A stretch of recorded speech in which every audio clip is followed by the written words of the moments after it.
আর আজকে একটি বিশেষ হস্তরেখা নিয়ে আলোচনা করব। আর সেই হস্তরেখা সম্বন্ধিত যে আলোচনাটি তা হবে একটি জন্মছক বা একটি হস্তরেখায় বা একটি জাতকের জীবনে ভাতৃ বা ভগিনী ভাব নিয়ে।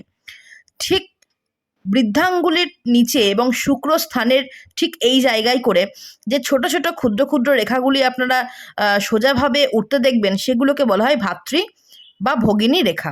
যে রেখাগুলি সোজা এবং অপেক্ষাকৃত মোটা সেগুলোকে বলা হয় ভাতৃরেখা, এবং এই ভাতৃরেখা থেকে অপেক্ষাকৃত ছোট বা সূক্ষ্ম রেখাগুলি হলো ভগিনী রেখা।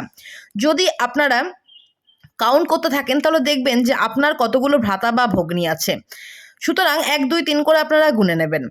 যদি দেখেন এই রেখাগুলির থেকে যে কোনো একটি ভাতৃ বা ভগিনী রেখা সোজাসুজি উঠে গিয়ে আপনাদের ভাগ্য রেখাকে ক্রস করেছে, তাহলে সেক্ষেত্রে আপনারা বুঝে যাবেন যে সেই ভ্রাতা বা ভগিনী থেকে আপনাদের ভাগ্যহানি হবে, মানসিক ক্লেশ হবে, বা সেই ভ্রাতা বা ভগ্নী থেকে আপনাদের সমস্যায় পড়তে হবে।